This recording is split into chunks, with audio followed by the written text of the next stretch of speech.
Hello, and welcome to the PC Gaming Weekspot, your recap of the last 7 days in PC video gaming. My name is Colin Mahern, and joining me this week, something Dominic Cummings, it's Mr. Matthew Castle. Hello. Hello, Matthew. What did Dominic Cummings say at a reference? He said a lot of things. The Sue Spider-Man meme. So there's no point in even making a cultural reference, because I'm sure by the time you're watching or listening to this, the world will have changed in some way, because Go on. We have such an international audience. And that too, yes. But we're recording this earlier than we usually do for a couple of reasons. One, because next Monday, which is when we usually record, is a bank holiday in the UK, and we're recording early in the day because, Matthew, it's a big day. You're off getting your COVID vaccine.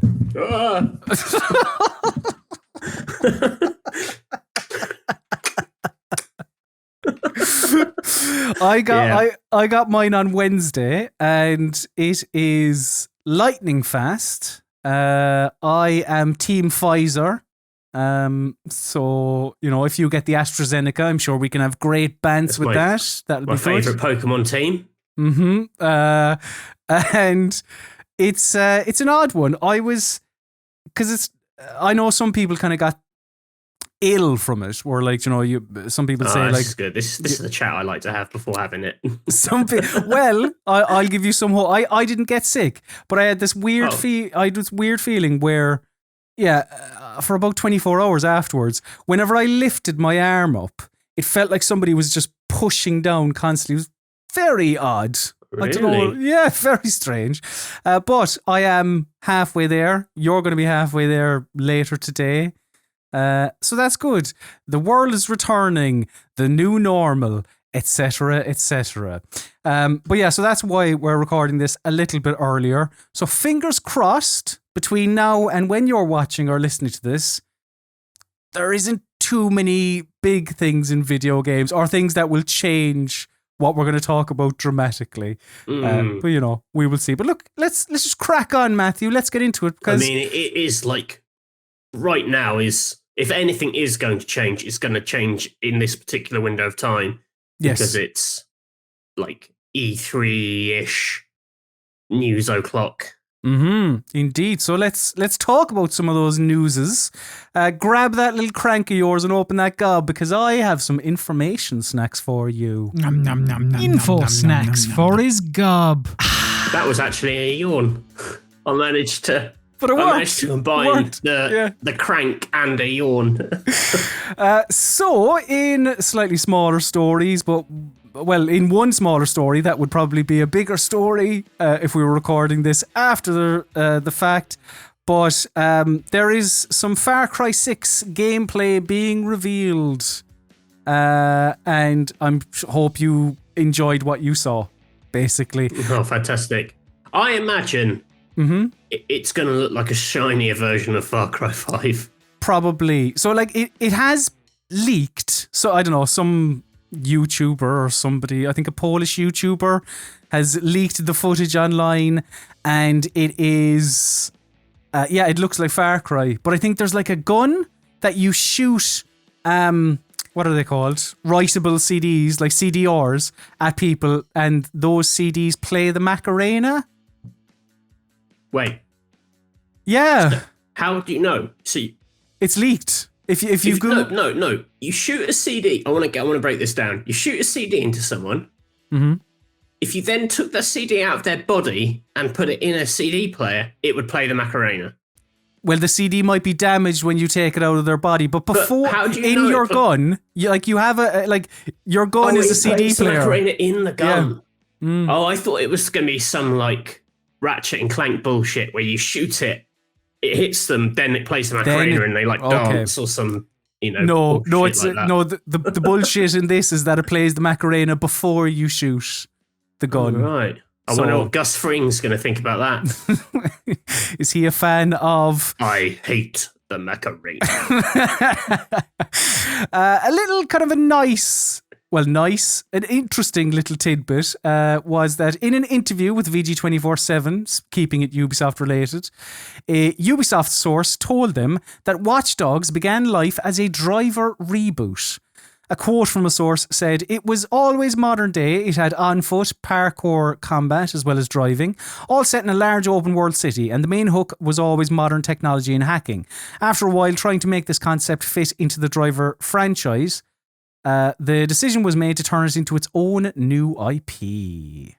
Obviously, the last driver was San Francisco, but I suppose this is what Ubisoft have done over the past while, isn't it? Like, we see it here with Driver, we see it with I'm blue in the face from saying I want new Splinter Cell. I'll never get it because I'm like, this doesn't like massively surprise me to the point where I wondered if we knew this before, but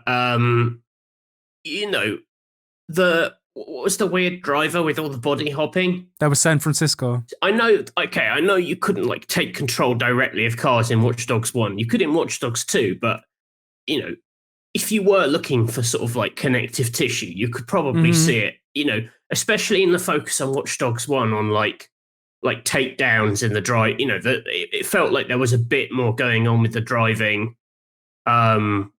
which the series has sort of grown less and less interested in as it goes on. Yeah. But in that first one, you could say, I could see this being like dystopian Watch Dogs, dystopian Driver. There is definitely a link. Dragon Quest XII, The Flames of Fate, which is the next mainline game in the Dragon Quest series following 2017's Dragon Quest XI. That was announced by Square. The developers didn't really say much else apart from that, but Dragon Quest creator Yuji Horii said, quote, "It's like a Dragon Quest for adults." So Dragon Quest is for adults. I don't know. This is what the man said. I hope it doesn't mean it's going to be like gritty. Yeah. Like you're going to get Dragon Quest slime and it's wearing like an eye patch. It's got like a cigarette.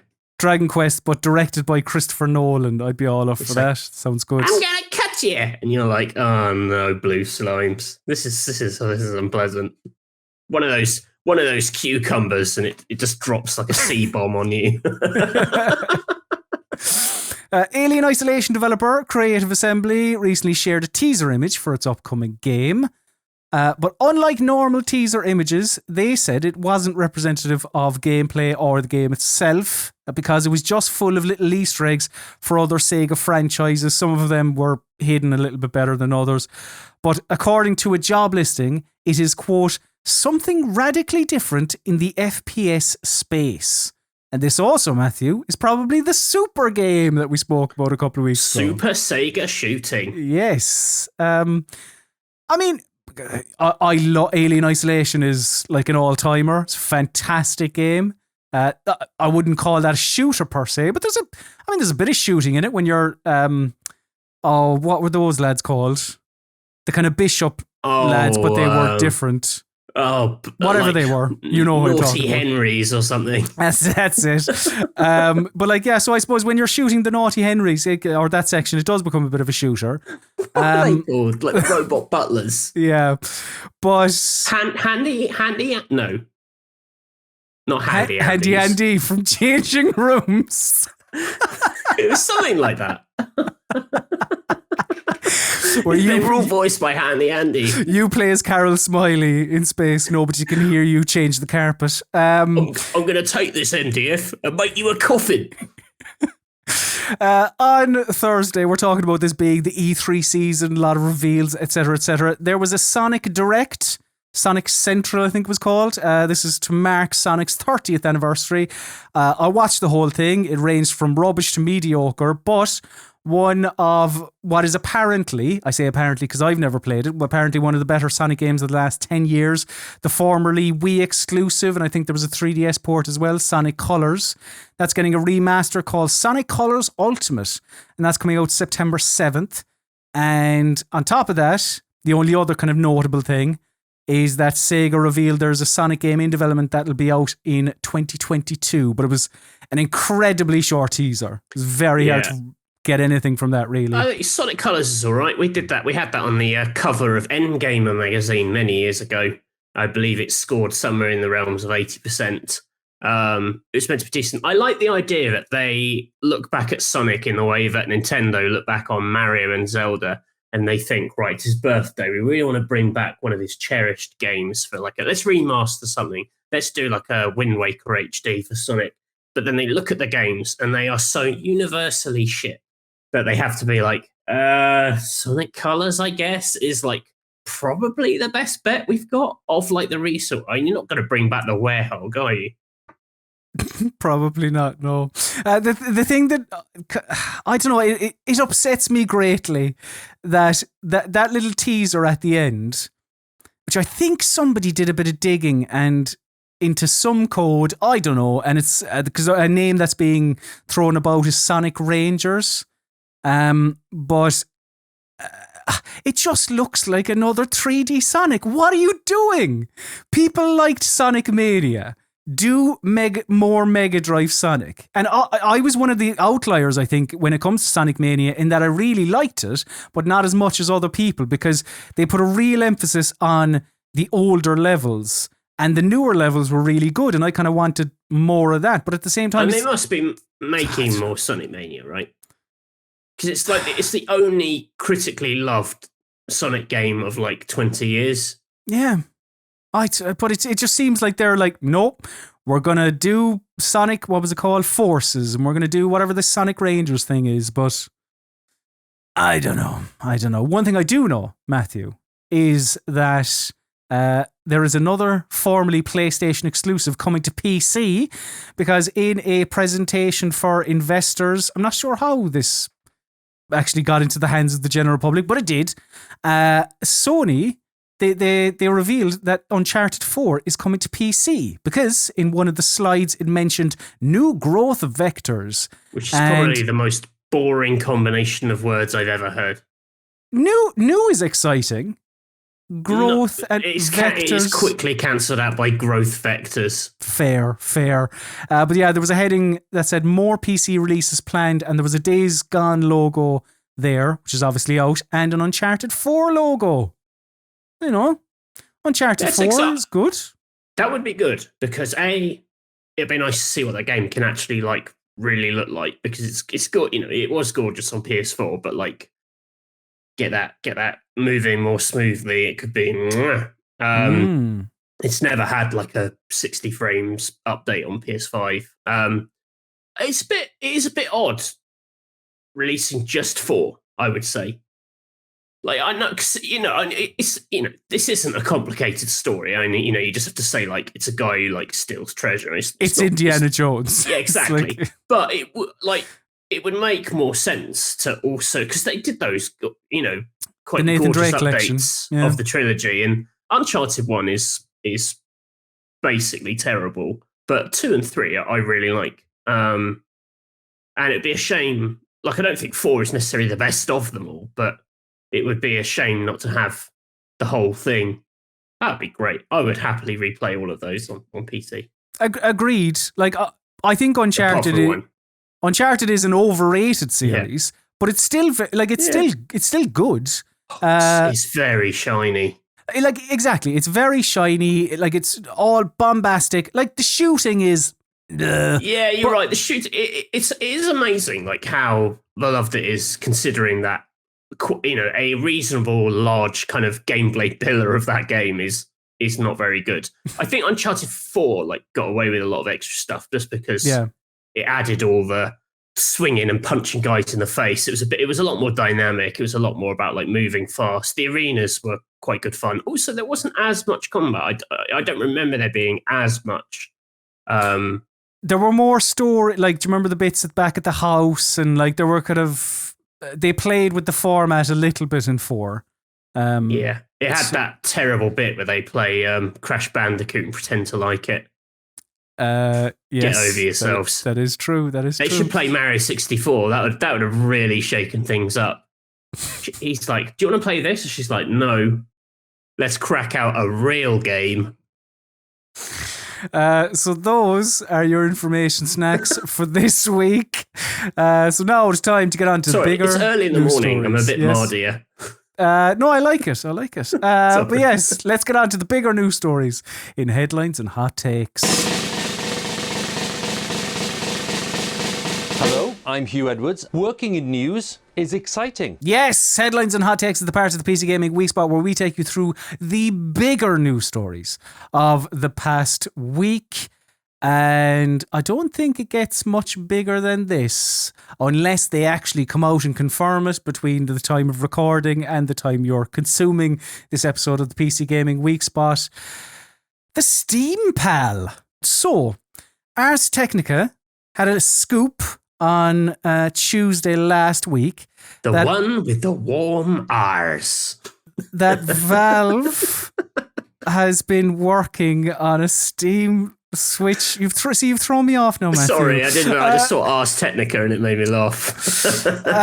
Valve have been working on a Switch-like portable PC that, according to AT, I'll call them.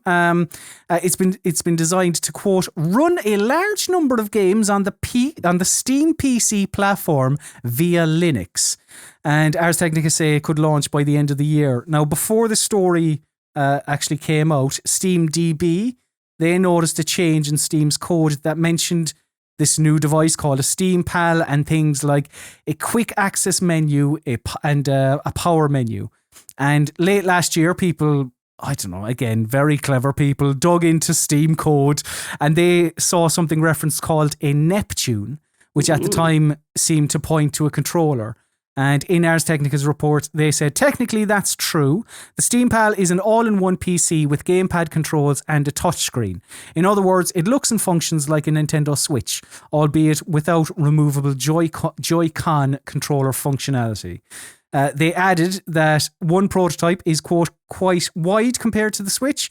This extra width accommodates a slew of control options, none of which are mouse and keyboards, all thumbs. It's, it's a Switch.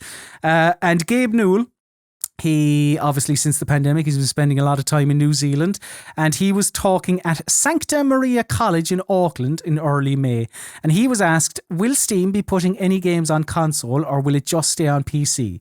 And he said, quote, you will get a better idea of that by the end of the year, and it won't be the answer you expect. You'll say, aha, now I get what he was talking about. What a showman he is. Indeed. Yeah, he's way with words. SteamPal, Matthew, a Switch PC, essentially. What do you make of this? I mean, I would say a Switch PC, I don't know, it sounds slightly kind of counterintuitive, being, the main quality of the PC being that it's this very, flexible, open system, and I would say the main quality of the Switch is you don't have to worry about any of that stuff. That kind of feels that feels kind of odd to me, I'd say. Also, we've had Steam attempts console type thing before, where we had the kind of the Steam boxes, Steam machines, or whatever they were called back in the day, and it didn't really come to anything. I mean, there it was more just I don't know, if I remember correctly, it felt like it was more of an idea, and anyone could have their version of it. So it was just like a sort of a kind of a. So it ended up being like a slightly cumbersome variation on basically just what you get with laptops. Lots of different people making a fixed box that you couldn't upgrade. They have gotten better, it seems, when it comes to hardware, because the Steam machines didn't really take off. The Steam Link, which was where you could stream PC games to your TV just via a little box, that didn't really take off. The owl-eyed controller, that didn't really take off. But the Valve Index... Some people swear by it. The controller? Yeah. Really? I know some people who are really into it, but well, I don't know if there are just some people who are genuinely into it, or if that there are enough people who are such Valve acolytes that they can't basically perceive Valve doing anything wrong. And you never really know, because there are some, I know a couple of people like that, and it's a bit of a running joke. They, you're like, do you really like this, or are you just too proud to say that, shit the bed on that one. You get that, no, you get that with all the, like, your Valve, your Nintendo, your Sony. You get them with all the kind of companies that drum up fan support around them. But like, yeah, the Valve Index is their most recent crack at a bit of hardware, and people seem to think that's pretty good.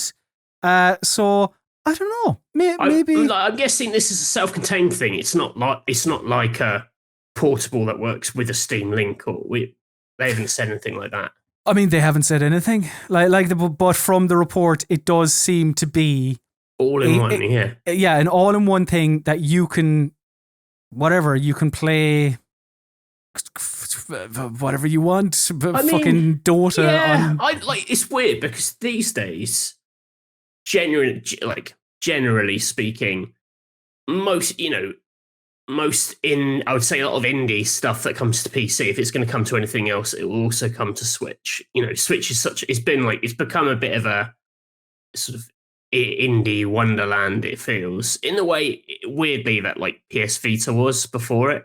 There was this sort of time, but that was because Sony was like courting people quite heavily, and it just ended up that like a lot of the big indie hits on PC of that time are also on Vita, and now I'd say that stands with Switch. That's something where you can just play. It depends. I guess that's the big question. This is like, what will it play? To say it's an all-in-one PC, it's like it can play anything on that you could potentially buy on Steam and play it to like a decent standard, because that's going to be quite a hefty bit of tech. Like there's only so much you can actually cram in a small device. There's a balance of like form factor to like what you can actually achieve power wise. Well, that's why I found Ars Technica's, like, in the report, they said that this device will be able to, quote, run a large number of games. And I was like, how much is a large number? Like, what? And I feel like if there's any restriction at all, that, I don't know. I mean, the idea of a handheld PC, anyway, back to your original point, is that counterintuitive? Like, will this SteamPal, and it's all up in the air, it's all rumored, but like, is this just going to be a one singular, like a Switch, you go into the shop and you buy it, and like, it's just welded shut, you cannot upgrade this whatsoever? Or can you stick a new graphics card in it or whatever? Like, I mean, how big is it going to be as well? I don't know. Yeah, I'd be surprised if it had anything like that. I mean, maybe if they're talking about like it'll play a certain number of games, maybe it launches alongside like a new kind of subsection of Steam where or a subscription service or something. Maybe there's a if it's in here, it will play on this thing, and almost like you've got Steam and you can play Steam on your TV with like big picture mode.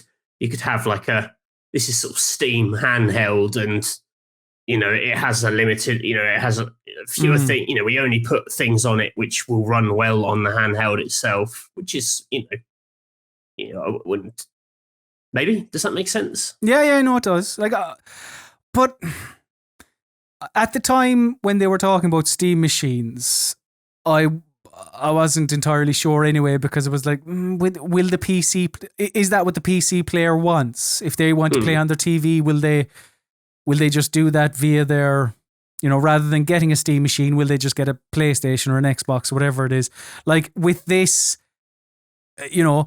same kind of question, but just different parties. Like if somebody wants to play the PC on the go, like your indie games or whatever, will they just play games on their Switch? I don't know. I suppose it all boils down to price point. It all boils down to power. Like the Switch is $720, I think, in handheld, isn't it? So like if the SteamPal could guarantee 1080, it's an upgrade already, like 1080 60 or something. But yeah, I don't know. It's a weird thing, because like the popularity of Switch shows that whatever Switch does is enough for most people. I mean, it's enough for me. I'm not there going like, oh man, I wish that I would rush out and buy a better version of this on like screen resolution necessarily. Maybe there's a few games. Do you not think? But like with all the rumors around the Switch Pro, and some people seem to be excited about that. Do you not think that there would? All right, like maybe necessarily you wouldn't be kind of. Yeah, I do think with the Switch Pro thing, actually, it's more of a performance. There are some games I think could perform a bit better, but like, I guess there are improvements. It's not like Switch is perfect in handheld, but the talk of 4K or on Switch doesn't really like. I couldn't think of anything less important for them, but that's a Nintendo. Yeah, that's a Nintendo matter. What is that secret sauce though? Because we've seen.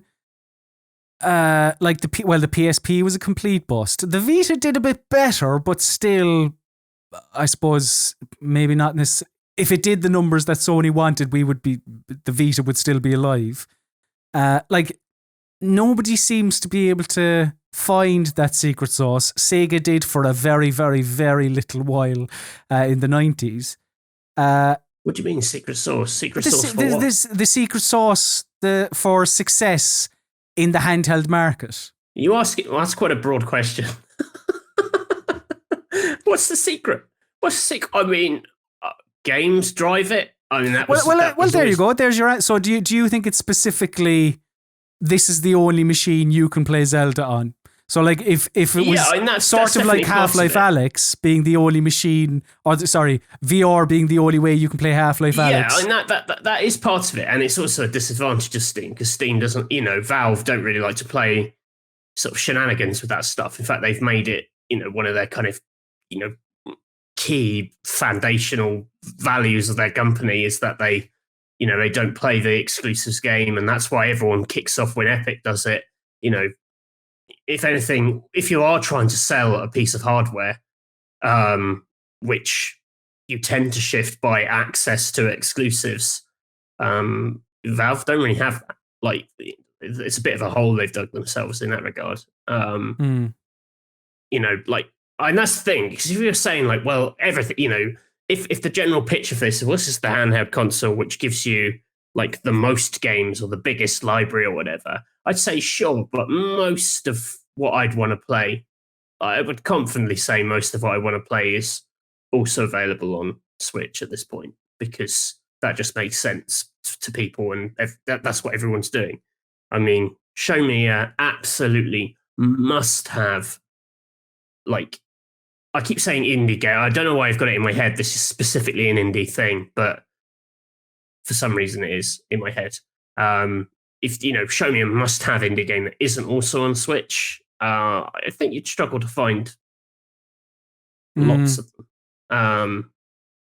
But then, because the other thing is, on the question of like power, that was always the problem with the Vita, was that, compared to Nintendo handhelds, that was going for like, we're going to offer you like more console-like games on a handheld. And actually, no one gives a shit. Like, that is not an attractive proposition. Playing a big console, big budget AAA blockbuster, you want to play it on a big monitor or a big TV. Like, actually playing it on the go, kind of feels underpowered. It's not as an enticing proposition. I think people have tried that already and it hasn't succeeded.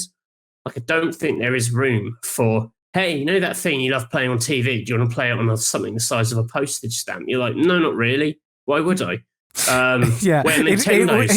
It will be smaller. It won't run as well. It won't look as nice. You're not. Well, that's it. It's like, do you want an inferior version of this? No. And like, Nintendo understands that.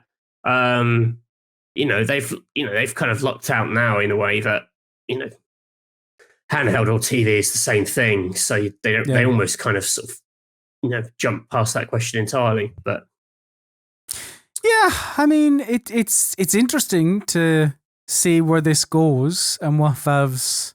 It's interesting to see if even this materializes. Like, because it's all rumor and it's all speculation, I suppose, at this point.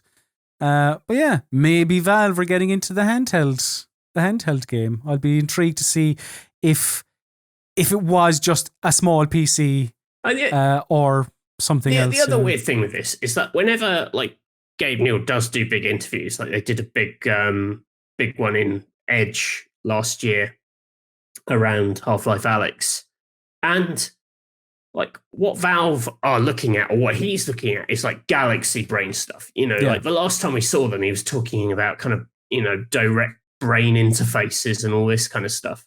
The idea that then, I don't know, a portable gaming device just feels like quite old thinking. I just feel like they're going for it, I don't know. Yeah. Well, let's see. An interesting story to follow, definitely. As is another interesting story to follow is the development of Dying Light 2. So last week we got a little introduction into Dying Light 2 via a sort of a Night City Wire-esque presentation called Dying to Know. And this is apparently the first Dying to Know. There will be more in the future. Do you like the name? It's good, isn't it? Dying to Know. Yeah, it's good, cracking stuff. So yeah, it was a half an hour, and it was our first meaningful look at the game since E3 2019. So, few little tidbits. It's now called Dying Light 2 Stay Human, and it is scheduled to launch on the 7th of December. And kind of apart from that, not a lot of new information, really. A lot of it was just reminding people at home what Dying Light 2 was, but we do know you play as a video game man called Aidan Caldwell who comes to this place called The City, and the city is in bits. One developer mentioned how the ground level of Dying Light 2 is just full of monsters and there's zero growth and all that, and everyone now lives in the rooftops. You meet this group called the Night Runners at the beginning of the game, but they are only one of the factions. They've mentioned this already before, like the fact that you can Fallouty, I suppose, you can align yourself with a faction, and your actions will have an impact with, well, who you're friends with and who you're not, but also that will apparently reshape the environment itself, they showed Aiden blowing up a building, for example. So they just hammered home the fact that it's very RPG-y. They spoke about there being more monsters and it's proper nasty bastards out at night. There's more parkour in it. One of the lads, one of the devs, the developers, there was loads of them on, he mentioned that there's something ludicrous like 3,000 new parkour animations. So it's essentially Dying Light, but more, kind of. Yeah. At the start of this 7.5 minute gameplay trailer, the voiceover mentioned something along the lines of, we've been dark for a long time. There was a pandemic, so forget about it. They obviously didn't mention anything about any of the scandal that has been hitting Techland, isn't it?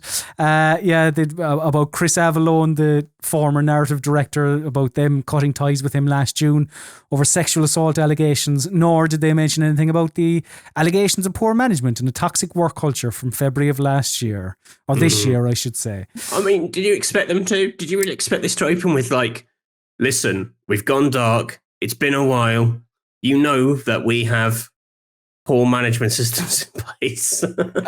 I didn't, but I suppose for the Weekspot person, I felt like we needed to mention it. But I suppose Ubisoft did, but then I suppose Ubisoft did because, was that the day of? Do you remember their last Ubisoft Forward where they came out and said something? It basically came out and said it's okay now.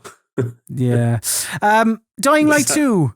Dying to Know was the name of the thing. Stay Human. It was just a reintroduction, really, Matthew, wasn't it? There was nothing kind of major. Yeah, I actually thought, I haven't put the footage side by side, but there was always something slightly unreal about the footage they were showing at like Gamescom like 2 years ago, or whenever it was that we last saw it. In that it was so shiny and it was so polished, like those kind of early Cyberpunk demos, where actually you began to think, is there any game like outside of this, exactly what they're showing us right now? And I will say, for what they showed in this footage, I'm not saying it's downgrade. I hate all that downgrade chat. But when I looked at this, I thought, oh yeah, I can see that this is a game that exists.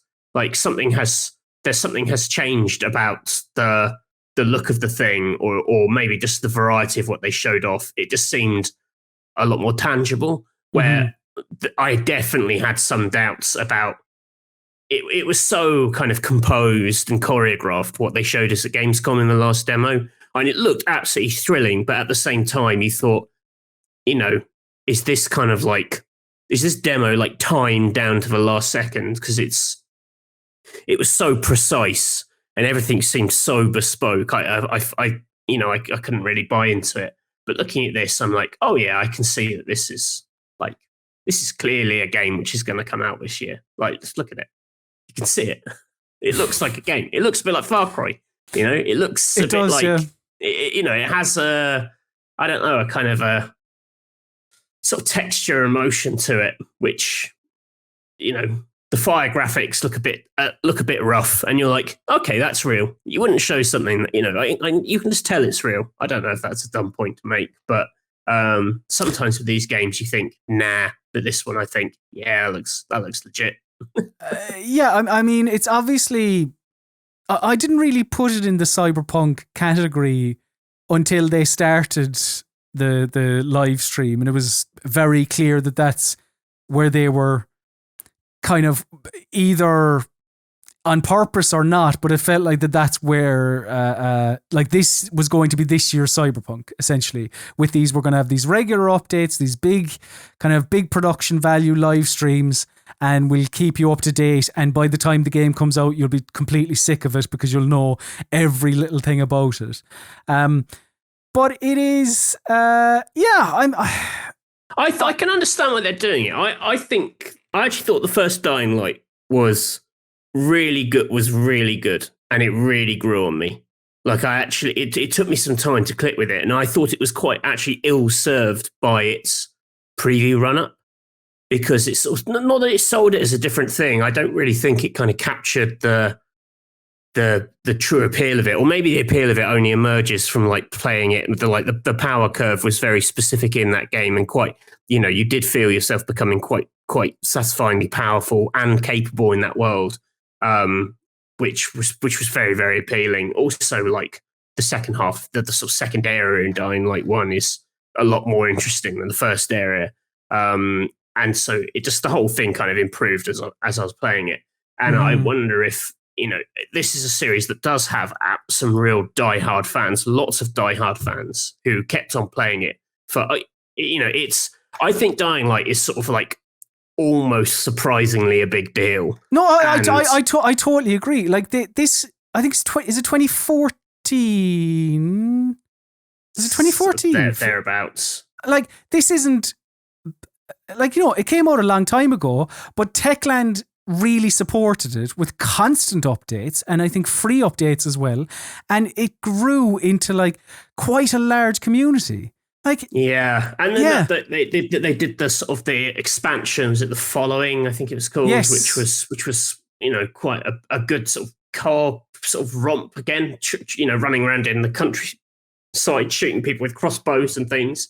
I think they just try and, I can understand them doing this sort of series and trying to sort of convey that,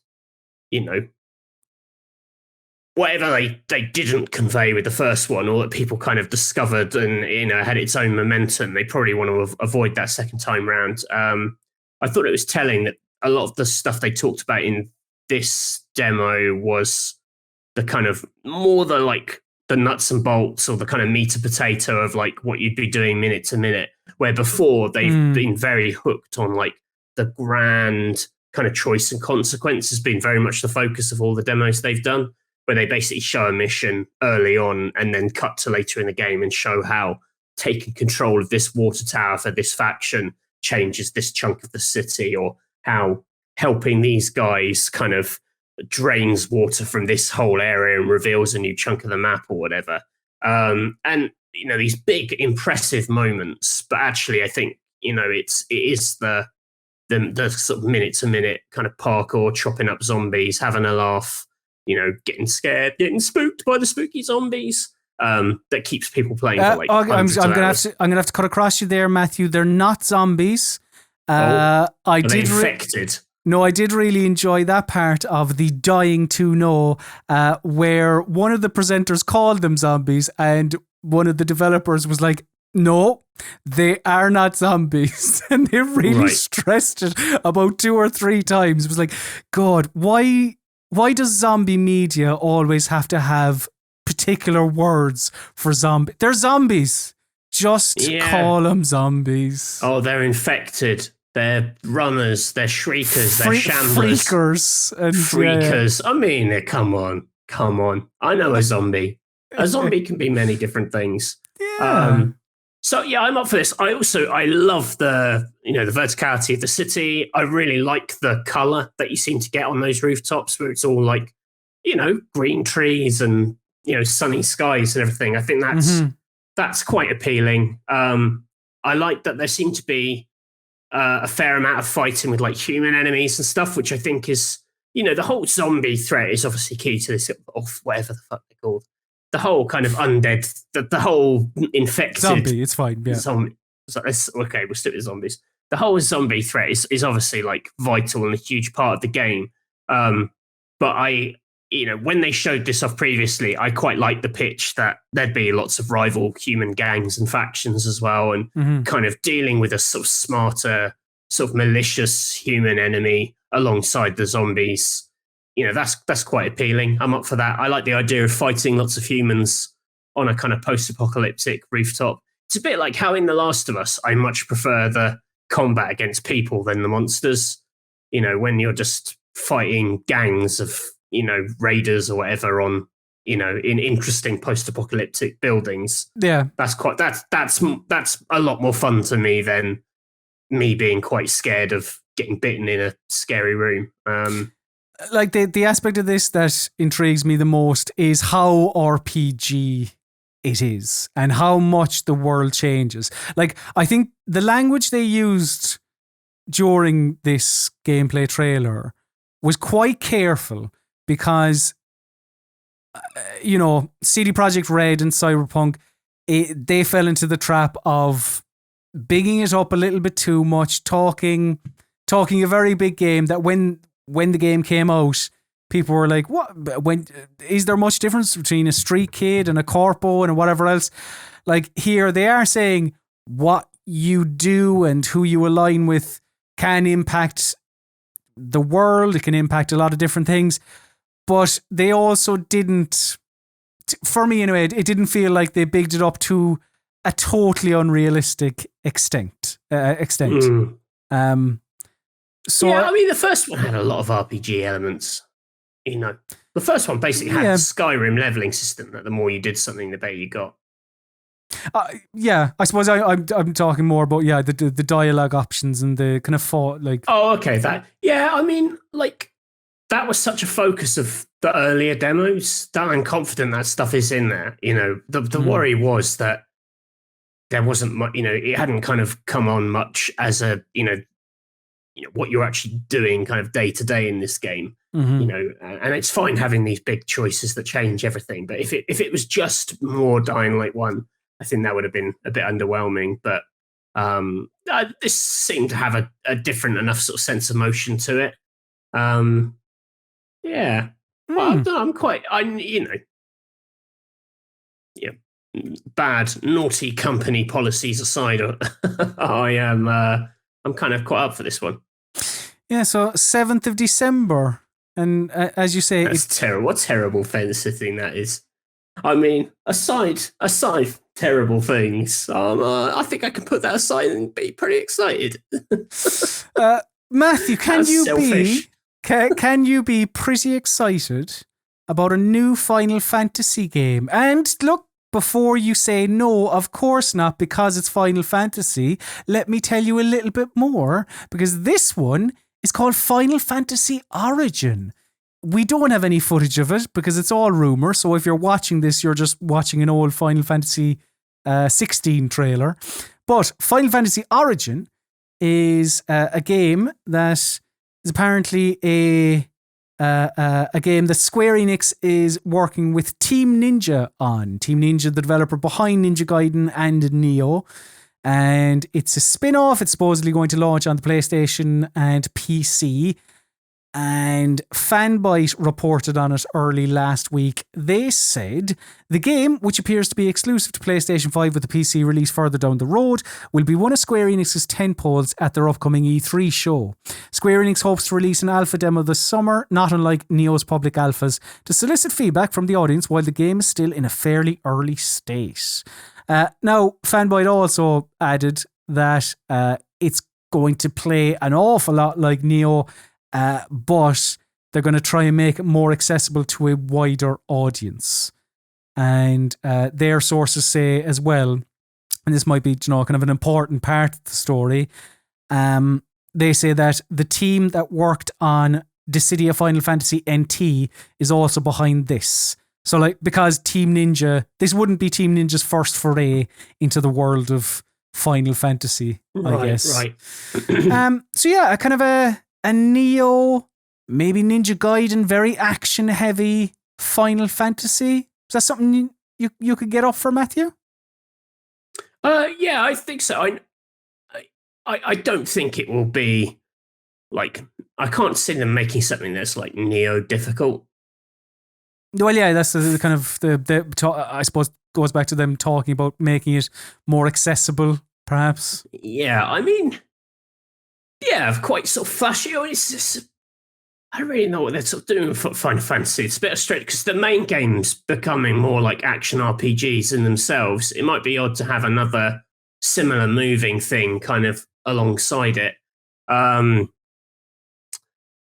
yeah, I don't know. Did you play Nioh?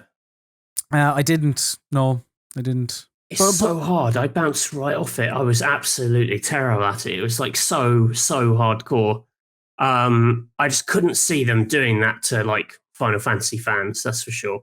Because it would just be upsetting. Because you're like, I like Moogles, and then here's this thing that just absolutely kicks your ass. Might be a bit unpleasant. But like you say, yeah, they're going to make it a bit more accessible. Yeah, I mean, I like sort of flashy, shiny Final Fantasy stuff. I kind of a sucker for that. I mean, they tend to have cutting edge is probably the wrong word, but ever since a young age, I've always associated Square Enix with ridiculously over the top sort of visual fests. So the more kind of stuff they do in that space, I'm the kind of the child in me is yes, I'm going to get to see some. You are surely going to see some nice particle effects. Oh yes, defo. And, who doesn't want that? To your point, the Final Fantasy series has become more action heavy in recent years, and that, I suppose, that's the only thing when I think of whatever this Final Fantasy origin would be. I don't know, what purpose does it serve if it's going to play like Final Fantasies now? Yeah, I mean, it with them behind it, you'd think this is going to be a full, a really full on action.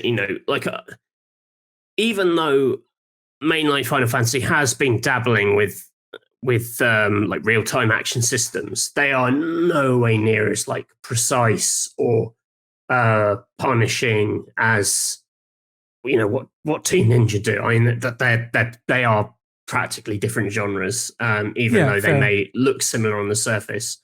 So maybe making a kind of a big hero action game more in the vein of kind of what Platinum do, but with sort of Final Fantasy kind of cladding, would be the stuff. But yeah, there's definitely. But then I don't know if yeah, it's hard to see if it would sort of speak to Final Fantasy fans or the genre fans. Really, it depends. It depends who they're going for. It's basically having to speculate about quite a vague game pitch here. It's interesting that they're apparently going to be trying. That you'll be able to play it this summer. This is also probably legit because wasn't there meant to be a massive behind the scenes? Hasn't there been a big Square Enix leak? Well, I don't even know if it's been confirmed that it's Square Enix, has it? There's rumors floating around that there has been a leak at a publisher. There are further rumors that publisher is Square, but nothing is confirmed. This. Yeah. So that news coincides with someone being like, I've heard from my sources. Yeah. E.g., the leak I read. But we haven't. The games leaker hasn't actually said anything about this, curiously. Maybe he will. Maybe he'll come through. But yes, it is E3 season. So, a lot of rumors, a lot of leaks, a lot of all that. And apparently, according to that report, we're going to get to hear about this Final Fantasy Origins soon enough. So I guess we'll find out then. What about the name of this demo, Stranger in Paradise? It just reminds me of Coolio.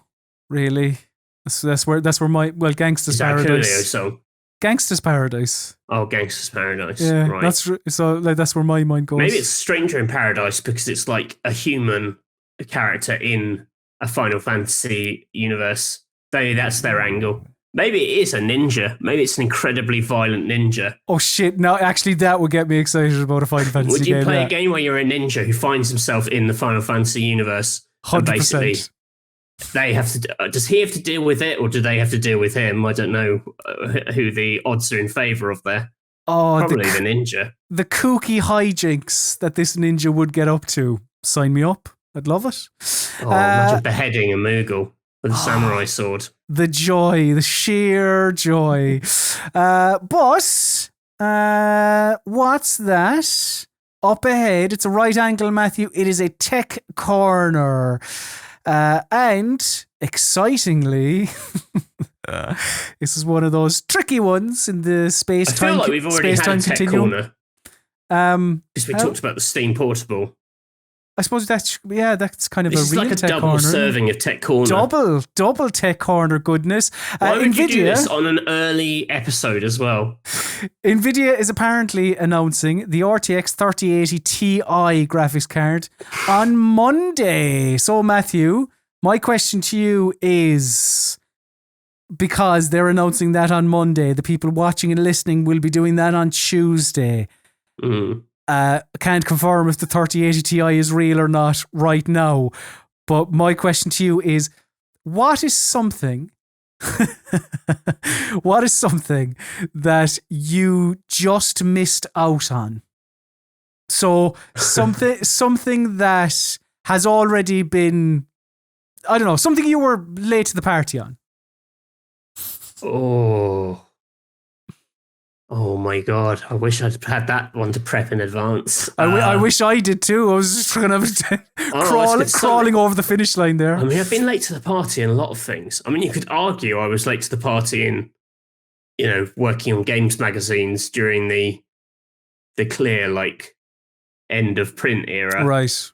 That's a bit depressing, isn't it? Let's keep it light. Yeah. Let's keep it light. Something else late to the party on... just trying to think if there's any games that I was like, nah, and then I played later and thought, oh God. Give me a TV show. I feel like it's often, for example, I watched I was very late to The Sopranos. I only watched that during the pandemic. See, I'm such a fiend for TV that I'm usually the more I think about it, the more I think I'm always ahead of the trend. Always on it. Yeah. That's why they call you hashtag. That's your nickname, because you're just always trending, Matthew. Yeah, I genuinely can't think of anything I was late to the party on. I'm always one step ahead. I mean, I'm late to the party in that I just don't understand newer social medias. I don't understand TikTok. Instagram. I can't actually make Instagram work. I don't know what an Instagram story is. I don't really know what I'm meant to be doing. But I'm not late to it because I just haven't come to it. I'm just scared of it. Right. Okay. So that'll do. TikTok. Yeah. What's Matthew late to the party on? Nothing. Absolutely nothing. Or Instagram. Those are your news stories this week. So now let's talk about the video games that we have been playing. Show and tell, show and tell. We can't afford a proper jingle. Jingle. It's meant to be It's jingle. meant to be jingle. Yes! Show and Tell is the part of the PC Gaming Weekspot where we take you through the video games that we have been playing recently. And Matthew, I suppose I'm kind of late to the party technically on this. Because this is actually a video game from 2019. At least that's when it was originally released. Oh, retro. But it came to PC last week. And that video game is Erica. So this came to PlayStation 2019, FMV game where you play as this girl Erica, who is suffering from nightmares, and her father was murdered, and she can't really wrap her head around that, which would be a tough thing to do. She was in the room at the time. Colin, that's not very fair. What a wimp. So she gets. I'll try not to spoil too much of this, but yeah, she gets involved in a police investigation about the murder, and yeah, I mean that's kind of all you really need to know. That's kind of the setup as such. But yeah, this is an FMV game in that, the story is told all through live action cutscenes, I suppose, if you want to call them that. And you have dialogue options when characters are talking to you. And you can also interact with objects as well. Very limited interaction. The game, let's say you're putting a key in the door, the camera will then just focus on that key, and all you must do is move the cursor in a clockwise angle. And you'll I quite like how they have the it's like video that you kind of move and interact with, though. That's quite fun. Yeah. Like I've not seen that done quite as well, I don't think, before. What isn't fun, however, is this game. Oh dear. I do like FMV games. Like I have a real soft spot for their hokiness and their, because what FMV games are is that they're essentially like B movies. Like, you know, the acting is a bit shoddy, the story is kind of a bit shit or whatever, but there's an enjoyment to their shoddiness. Erica it's kind of a bit too good to be bad and a bit too bad to be good. It's quite mediocre. Like the acting it's serviceable. There's no household names in this, but you might know a couple of heads here and there in from British TV shows. It looks nice enough, but the story at the same time is like it's quite boring. It's quite played out. It involves the occult. I don't know. Maybe I'm a bit of a masochist, but I want my FMV games to be a little bit rough around the edges. I want them to be a little bit shoddy. It's a little bit too classy, a little bit too sedate. It kind of is a bit too classy, yeah. But you know who are good sometimes with FMV games are Wales Interactive, because there is a sort of a sharpness to them that I can appreciate, like that Late Shift. Is that the one about the dude? Oh no. There was the one where the dude lived in the bunker, but that was called The Bunker. That was nice. That was almost too shit, actually. Right. But yeah, Erica's just it's a bit slick, and you should know this when you're coming into an FMV game anyway. But like your interactions with the game are limited because you're watching an interactive film. Yeah, I don't know. Like I think this got reviewed relatively well when it came to the PlayStation. And I'm not entirely sure why. But I do like. I think like the sort of presentation and the mechanics of it are reasonably well done. Like I said, when you interact with objects in this, you know, it doesn't break. It's not like it doesn't clearly break into like a 3D rendered object. It still looks like the film. It still looks like the film, and I don't know how they did it. Maybe they just like. Because it looks sort of stop motion-y. Like when you pull a box out of a whatever they've done, I think that's quite cool. I think that is quite cool. Like they've clearly quite a lot of like love and care has gone into it. For me, it came down to like whether you kind of clicked with the story. I didn't particularly like it. I'm not massively into occulty stuff. And also, like, I don't, maybe it's just an FMV thing, but, because it looks like a film and it moves like a film, but it's a story that can't make its mind up because that's the very nature of having choices in a story like this. It feels sort of like, I don't know, you're playing like the weird inferior version. My head goes into film mode and expects someone to give me the best version of it rather than clicking through and getting like sort of weird tonal changes or whatever that are just, part of the package with something like this. I think it branches quite a lot. I think you can, I think there's quite a lot of potential for like replaying it if you are into it. Yeah. But like I can remember thinking that because I played it on PS4 and thinking like the trophies or whatever kind of pointed at a lot of stuff I hadn't done in one run through, but I just had no intention of playing it again. That's exactly what I was going to say. No, it does seem like there is scope to play this game through a couple of times and get different outcomes. But yeah, I just have zero desire to. Like, I played through it once and that was enough for me. But still, I'd like a good FMV game, and by a good FMV game, of course, I mean slightly schlocky and a bit shoddy. A bad FMV game. Yeah.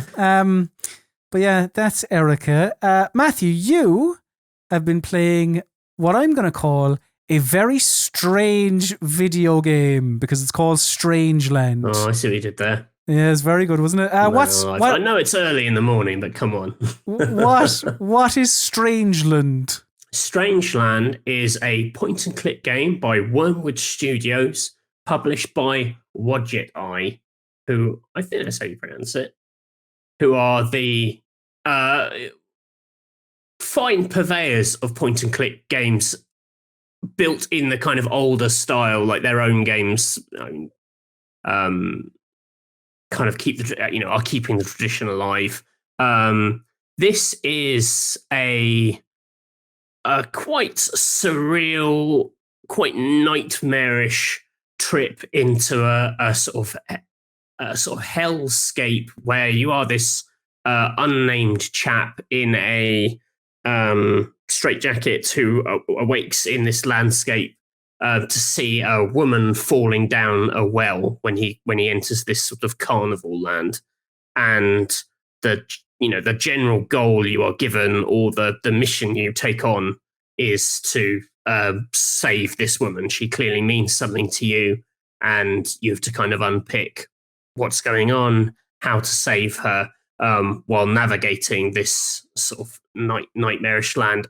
I'm struggling to put my finger on like what art style this is going for or what I think it's like. It's very singular. Part of me thinks probably the closest thing is like oh god, I've completely forgotten his name. The guy who designed the alien in Alien. Geiger. That's it. It's sort of like organic, kind of hard, sort of beetle shell sort of sheen to everything. It's sort of ugly, but in a kind of beautiful way. Mm-hmm. It is nightmarish and it's kind of unnerving, and you don't really, it's seems to call on a lot of sort of different sort of mythological strands. There seems to be quite a hefty dollop of like Norse stuff in there. There's also, feels quite sort of allegorical. There's a bit of sort of divine comedy-ish kind of something going on. Interestingly, there is a mode where you can play the game. You can basically turn on something called annotation mode, which then like explicitly spells out like references the developers are making. Oh. So when characters appear, it'll be like, oh, this guy's name references, this guy from Norse mythology or whatever. Right. So that's kind of interesting. Like, it's clearly so intentional that they can, state it explicitly.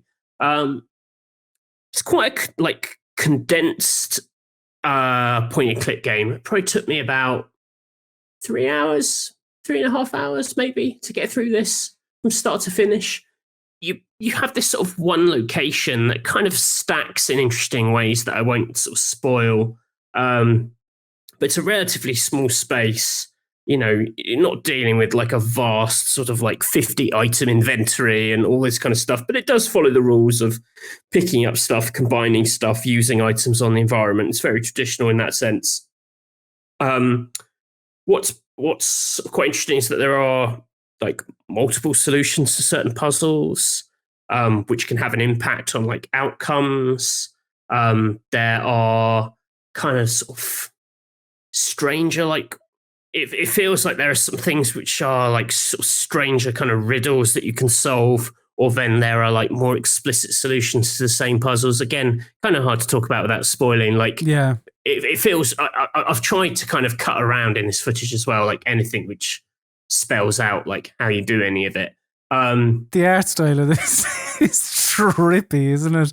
But it's the kind of grimly beautiful or beautifully grim, whatever you want to say. Like, yeah, it's really full on, but it really knows what it wants to be. Like, it's clearly made, as are all the kind of Wadjet Eye projects, by people who obsessed over point and click games.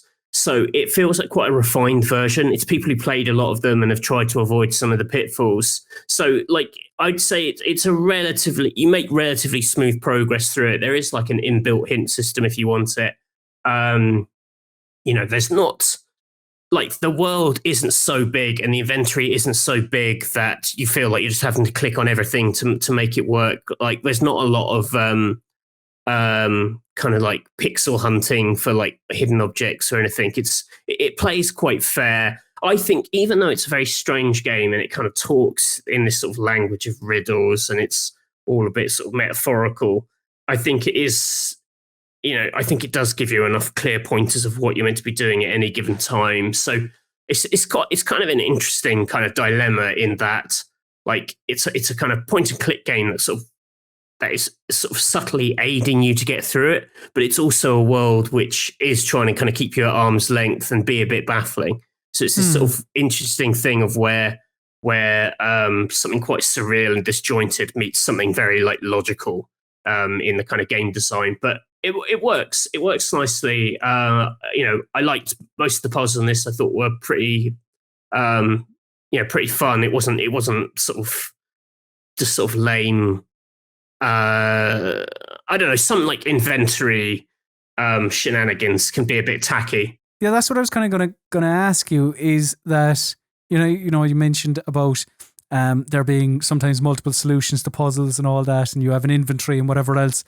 But it also sounds like there isn't much MacGyvering here. Is there? No, the stuff there is pretty obvious. When you get stuff, you're like, oh, I know what I'm doing here. It's not going for like the humor or the silliness of like those older inventory games. It's much simpler in a way. Actually, it's kind of in that sort of scale thing, that it isn't this huge, sprawling, confusing mass of interactions. It shares a bit of DNA with like what I liked about Darkside Detective, in that it's kind of like quite focused. This is definitely more sprawling than that, because you can walk around. There's a lot more going on with it. You can die in it. Like, things can kill you, but again, you like respawn. Right at the start of the carnival. The world itself is so sort of small that you're only a couple of double clicks away from any screen. You can fast travel around it quite quickly. It does, again, without spoiling it, it does sort of like squeeze more out of this world than you might initially think it's going to. Like, it got to a point where I thought, oh, this is going to be the end, and then it wasn't the end, which I thought was quite neat. I will put my hand up and say, like, I didn't fully understand a lot of like what it was going for in terms of its imagery and grander themes. Like, what I do know, I know from replaying a bit with the annotation mode and being like, oh, okay, that's what that was, that was going for. So like, your mileage may vary. It depends if you like very like chewy kind of sort of sort of surreal imagery. I don't know. like my pop culture tastes are a bit more straightforward. I think, I'm not into. Very few of my favorite films are like heavily allegorical, or Right. I'm a bit of a to B to C. Give it to me straight. Don't give me all this metaphor bullshit. Give it to me straight. I hate subtext. What's that thing? I know writers who use subtext, and they're all cowards. Right, exactly. But it's clearly a labour of love. Anyone working in the point-and-click space, if in this day and age, it sort of feels like a labour of love. Beautifully made, really kind of creepy but kind of charismatic voice acting for all these weird characters you meet. I feel like it just goes all out on this little idea that they've tried to bring to life. In terms of. It has reasons to replay it because of the multiple solutions. There's like a director's commentary on the whole game. So once you've played it, if you play it again with the director's commentary, that's probably worth another playthrough. And it's very thoughtful. You listen to them talk about it, and they're deadly serious about everything in the game, and there's a lot of thought behind everything, and that's what I mean about it all being quite full on. But, as a little kind of, the best version of what this game could be, this is probably it in terms of like the kind of care and attention and the affection for the genre and the affection for their own game and those extra modes and the multiple endings and all this. It's sort of, it goes beyond that 3.5 hours quite kind of comfortably. And I imagine some people just get a lot more out of this because if they are into that sort of allegorical weirdness, it might kind of click more for them, or they'll have a better time kind of unpicking it and parsing it all. But, that even I, who doesn't normally get on with that stuff, had a pretty good time with this. I think, it's probably a good sign. I like this a lot. Very good. Strangeland.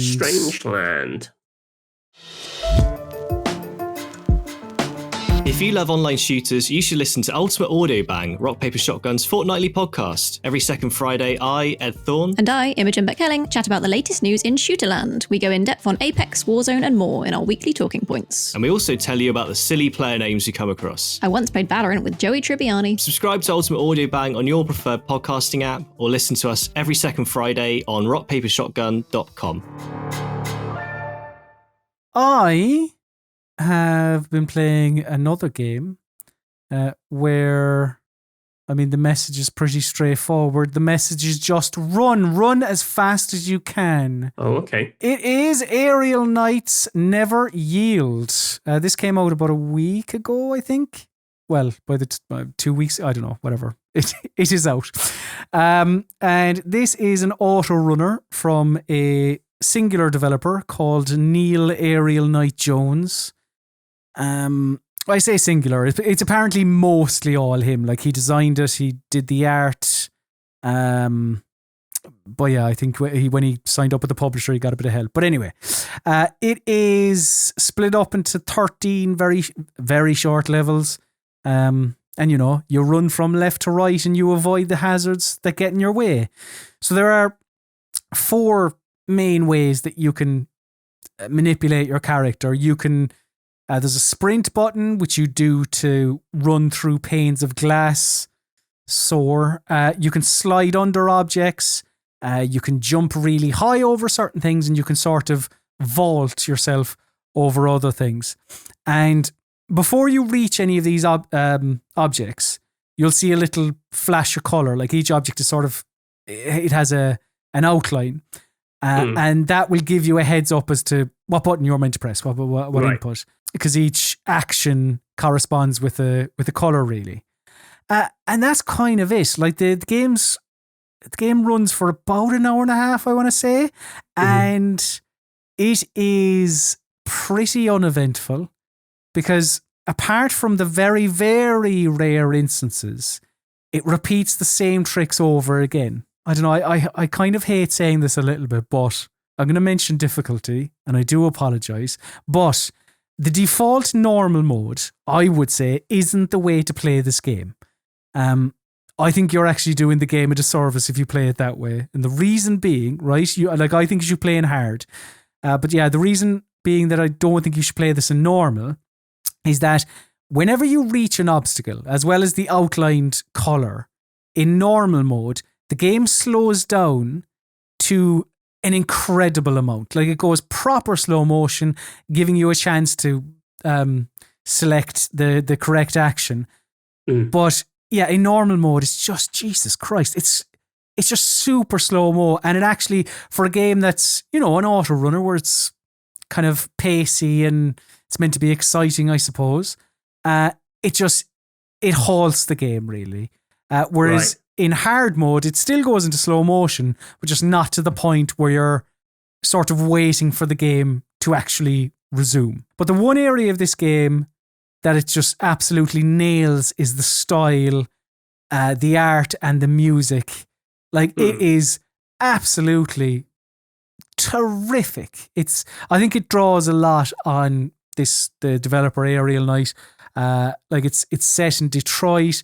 The music is very funk infused, and the art style is, I suppose, the kind of over exaggerated characters, over exaggerated buildings. It's just, and maybe you could say this about a lot of auto runners, I suppose. It has one trick and it repeats it for about an hour and a half. Right. I don't know who Aerial Knight is. Is he a famous person? No, I don't think it's like Sid Meier or who else stuck there? American McGee or whatever else. I've got a lot of time for it. I like it when people stick their name on things because it's kind of like I'm putting my name. It feels like not a stamp of quality, but you're putting your money where your mouth is. Yeah, I suppose true. I mean, especially. Like, especially this. We don't call this Cullen Maherns and Matthew Castle's weak spot. We haven't got that confidence. Like, I typically don't like it, but only because it's sometimes you'll see it when, I don't know, for a game where like 600 people have worked on it and it'll say John Smith's or whatever. Whereas like this, for all intents and purposes, I believe, is this Aerial Knight's game. And as a mostly one project or one man project, like it's very slick, it's very smooth. It's lacking variety, really. And even though it is short, it does still great after a period of time. Like FMV games, I have a bit of a soft spot for auto runners as well. All their favourites today. Both have certainly had their day in the sun. But I'm a big fan of point-and-click games set in sort of demented carnivals. Yes, indeed. But those are the video games that we've been playing over the last couple of days. So now it's time to test the knowledge of one another in something we like to call Mystery Steam Reviews. It's time for Mystery Steam Reviews. Yes! Mystery Steam Reviews is the part of the PC Gaming Weekspot where I, Colin Mahern, and he, Matthew Castle, test the knowledge of one another via Steam reviews that are a mystery. And the rules are as follows. Both I and Matthew bring 3 Steam reviews to the MSR arena, but we omit the name of the game associated with each review. Our opponent must correctly guess the game attached to each review. One correct answer equals 1 point. While both of us have 90 seconds on each MSR, we both also have help in the form of 3 lifelines. These lifelines can be used at any stage during battle and also pause that 90-second timer. Each lifeline can only be used once and once only. And they are as follows.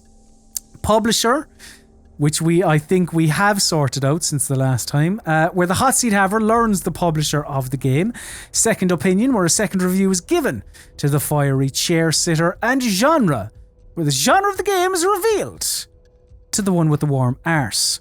Now, this week's theme revolves around great video games, excellent video games, the best video games, because, and this is quite cut and dry, there's no real explanation here as such. This week's theme centers on video games that Rock Paper Shotgun awarded with a bestest best, or before the bestest best was a thing, an RPS recommended. So essentially, Rock Paper Shotgun doesn't do scores. It's all words. And yes, a bestest best or an RPS, what used to be called an RPS recommended, is just like the highest badge that you can accolade you can put on a game. So Matthew, would you like your first Mystery Steam review?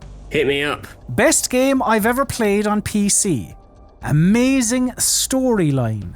Machines make the game fearsome as well as fun at the same time. And that's from HGK 2011.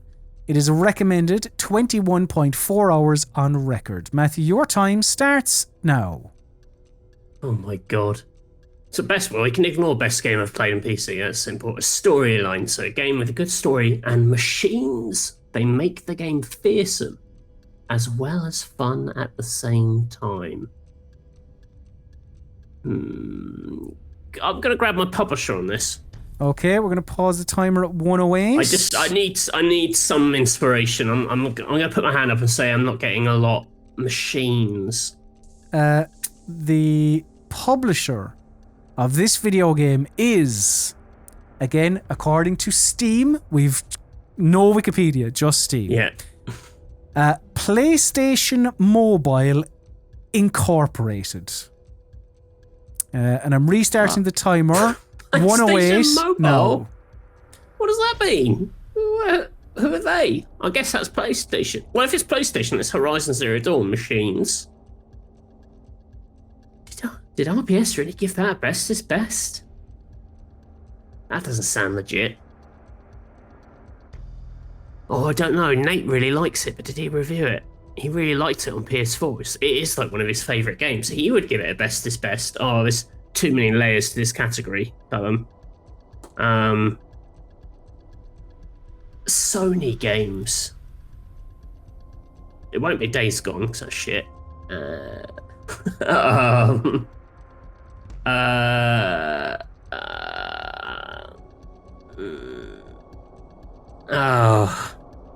I'm gonna say Horizon Zero Dawn. I can't think of another PlayStation game it could be.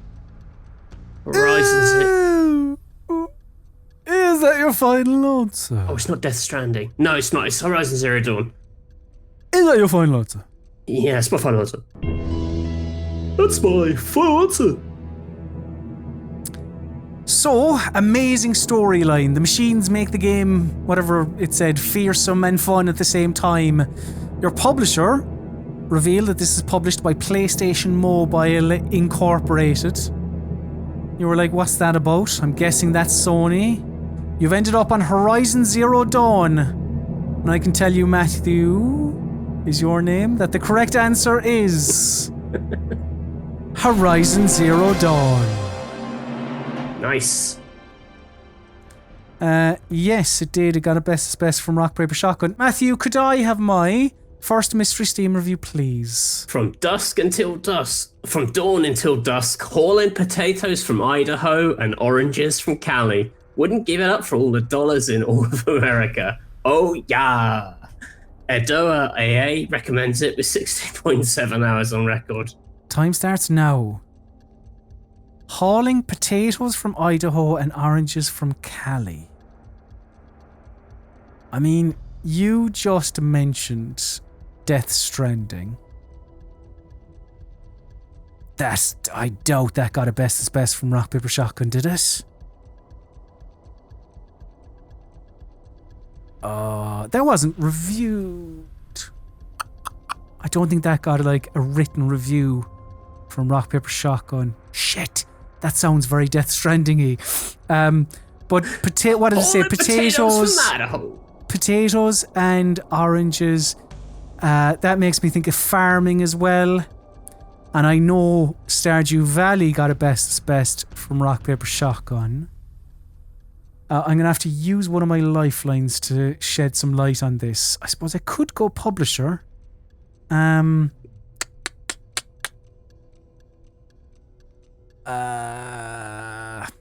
just trying to think what would be beneficial to me here. It is indeed. I'm going to pause the timer at 21. Matthew, could I have my publisher, please? Okay. Sorry, I didn't actually prepare these beforehand. So this is what it is on Steam, right? Yeah. Okay. Your publisher is SCS Software. Restarting the timer now. SCS Software. Oh, that's throwing me. Shit. Unless... Oh, shit, no, because it's like Concerned Ape is Stardew Valley, isn't it? Stardew Valley. Oh, is that your final answer? Ah, yeah. Okay, so, you got pretty hooked on the potatoes and oranges there. Put you in the realms of a farming game. You thought Stardew Valley. You got the publisher, SCS Software. What's that? I'm going to admit, if you know who they are, you know who they are, and you know what they make. They make a very particular kind of game. But is it Stardew Valley? I would say maybe focus more on the states and hauling. Hauling across states. The correct answer is American Truck Simulator.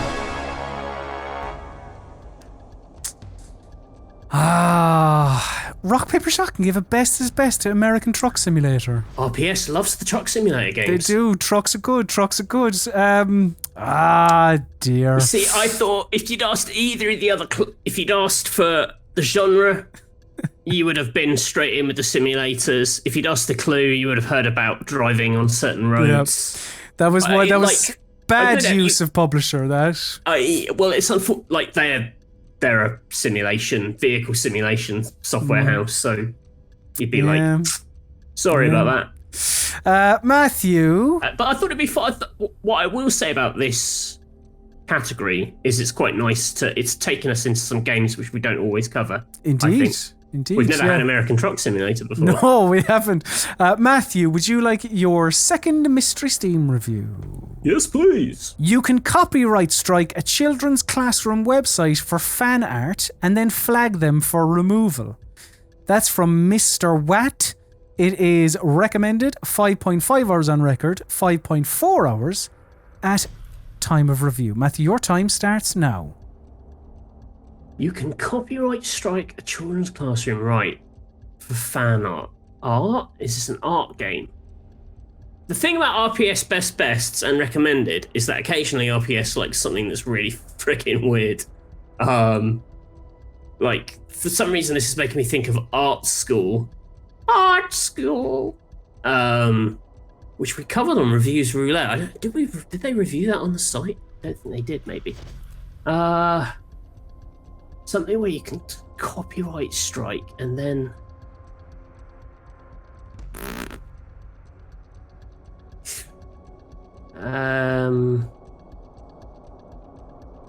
Copyright strike. Where would you do that? Like, Watch Dogs? You can hack stuff and, like, set people up, put them in trouble, but it's not that. Watch Dogs isn't their best bet. But it shouldn't be. A game where you can copyright strike art. Oh, piss it, it's the internet one. It's the website one. Oh, God, what's it called? It's got a stupid name. Like, it's the Internet Explorer one. It's like the old, A Hypno Space Outlaw. Is that your final answer? That's my final answer. This has to be that. Quite a specific review, talking about copyright striking a child's fan art website. We're thinking, was it an art game? But then you had a little flash of inspiration there towards the end, thinking, is this Hypnospace Outlaw? Matthew, I can tell you that the correct answer is Hypnospace Outlaw. An absolutely fantastic game, that is a bestest best. That's quality nightmarish. video game. The bit where you're chasing the fleshy orifice, whatever it's called, that's really unpleasant. Oh. Matthew, could I have my second mystery Steam review, please? This game is a walking simulator where you see idiots die, then you follow a fart ghost to the next corpse and see another idiot die. Then you fill a quick survey of what you saw. My persona, not recommended, 4.9 hours, 3.5 at the time of review. Time starts now. Okay. A walking simulator where you see people die, then you follow a fart ghost. And then you fill out a quick survey. So walking simulators that Rock Paper Shotgun have awarded with the bestest best. I'm trying to remember what ones I saw or what ones are good. I mean, we did Edith Finch only, I think, last week or so. So I feel like you wouldn't, although, I don't know, it could pop up. Could be. There are, although a fart ghost, that reminds me of, I mean, Rock Paper Shotgun wouldn't have given Everybody's Gone to the Rapture a bestest best, would it? I hope not. Well, that I mean, you follow a glowy ball. Could you call that a fart ghost? Do you see people die? Like, this is a very dismissive review. I mean, Firewatch, Gone Home, Tacoma. You fill in a survey.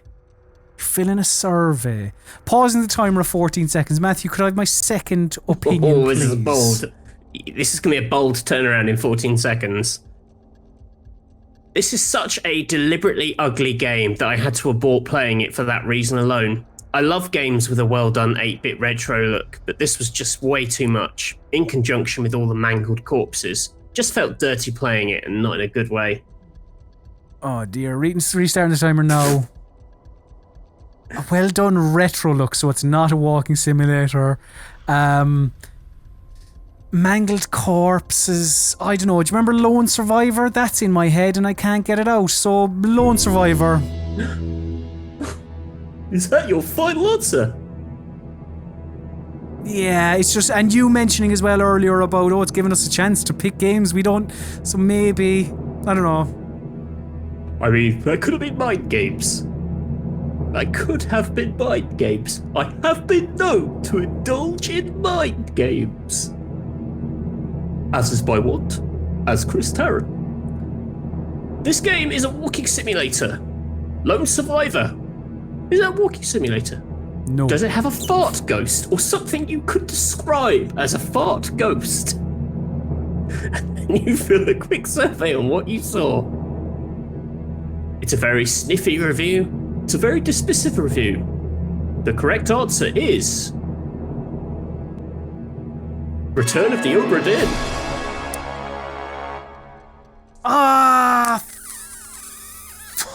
The one walking simulator that didn't come into my head, and yes, it makes sense. Now, what did it say about 8-bit? I mean, I know it's like, yeah, okay. Retro look. You see it is. So I think walking simulators may be what threw this, because I wouldn't naturally go, like, it's a puzzle adventure It's a puzzle detective game. Yeah. When I saw this, I thought, he's going to think this is Edith Finch. If he can get past the fart ghost, he's going to think Edith Finch, because it's about seeing idiots die. But the 8-bit stuff threw me, and I was just like, I don't know, anything, pluck something from the air. Oh well. I need to study up on my bestest best. You need to study up on your RPS history. Matthew, your third and final Mystery Steam review for the clean sweep. If Mist and Snake made sweet cryptic love, this would be The Offspring. And that's from Grandma Frank. It is recommended 1.8 hours on record. Your time starts now. If Mist and Snake. Mist, so weird, abstract puzzles, first person. Snake, I'm assuming the weird phone game where the little snake moves around. How the fuck do those two things interact? Can I have my genre? You can. Pausing the timer at 106. So, your genre is a puzzle video game. Oh, jeez, that doesn't help me at all. A Right, second puzzle opinion. video Before you game. start the clock, second opinion. Your second opinion is only good if you like doing cereal box mazes. Only good if you like doing cereal box mazes. So restarting the timer, 106 now. What the hell is a cereal box maze? It's like Mist. It's like Snake. You got a long body. You're gonna have a long body, and you're moving this body around a puzzle world. But a cereal box, is that a phrase? A cereal box maze? Is that something I've just never heard of? Oh my god. Oh, it's not gonna be a clean sweep. Oh, is it one of those, like, is the guy who does like the snowball one and the one with the I don't know, like top down pushing boxes, crates around, you know, like there's that sausage rolly game. I mean, is that like Mist? I don't know. Is it called Steven's Sausage Roll? Is that something nonsensical that they would have liked? Probably. Steven's Sausage Roll. Is that even the name of it? Final answer. That's my final answer. I hope that is the name of it. So, Mist and Snake, quite a descriptive one of those if this game and this game had a baby reviews. You couldn't really kind of think how would those two video games interact. The genre puzzle video game, which you had probably already come to the conclusion, and the second opinion was mentioned cereal box mazes. Matthew, you've ended up on Steven's Sausage Roll, and I can tell you that the correct answer is The Witness. Oh, jeez, Snake. Oh, and it is like Mist. It is like Mist and Snake, isn't it? Oh, is that's like quite Mist a good and review. Snake. That's quite a good review. What cereal box? Cereal box, like, do you know, you have 3 entry points here, but only 1 goal, and you must follow the line Is that what they're along. called? Well, I suppose they're typically, I don't know if that's the official name, but you would find them on cereal boxes. Oh. I suppose. Oh, jeez. Not a clean sweep, but at the same time you have one, and all I have left is the scraps, the consolation goal again, for fuck's sake. I guess that does make me happy. Matthew, and you complain about me winning. Matthew, could I have my third and final Mystery Steam review, please? After the first few minutes, you will wish the timer wasn't there so you could get on with your life. Unfortunately, there isn't a Majora's Mask Lite here, more like a fetch quest that takes way too long because you have to reset all the time. Says Ivy. Not recommended. 0.4 hours on record. Time starts now. I'm having a mare. Nothing is coming into my head. There's a time mechanic, more like a fetch quest. It takes too long because you have to reset all the time. Oh, hang on. What's it called? Outer Wilds? So games with the time mechanic. Outer Wilds. Dead Rising, I suppose. I have my genre. I have no idea what Outer Wilds would be on Wikipedia. I suppose it would be puzzle? I don't know. Pausing the timer at 50 seconds. Matthew, could I have my genre, please?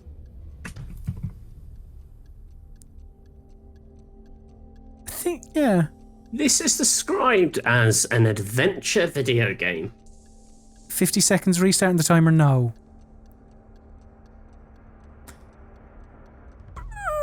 Outer Wilds. Adventure video game, not action adventure. Adventure video game. Outer Wilds. Outer Wilds, you could describe. Stop it, you. So. I think Stop. you could describe. Stop it, you.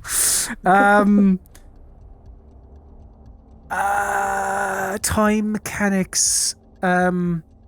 Sexy Brutal. That's not an adventure game. Yeah, Dead Rising, as I said. What else is kind of like the timer is ticking down? As my timer is ticking down. Outer Wilds is...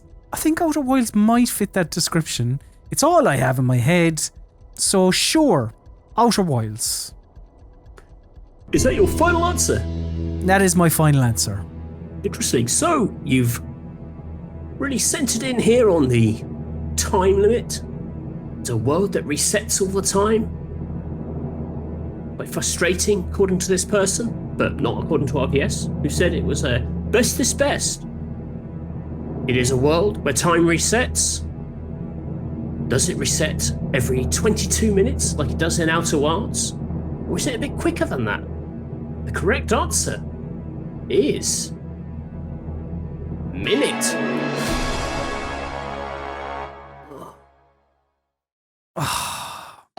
Shambles. Utter shambles. Minute. I forgot that game even existed. Oh, Minute. I'll give you Minute. It resets every minute. It does. I mean, it's a correct review in many ways. I'm sorry, that was a bit of a wash. Well, at least you didn't doom it. I'm very clean. I didn't doom. I gave... The worst possible outcome is no points, and you said doom 3 times. You didn't say it. You didn't say it at all. So. I'll take that as a plus.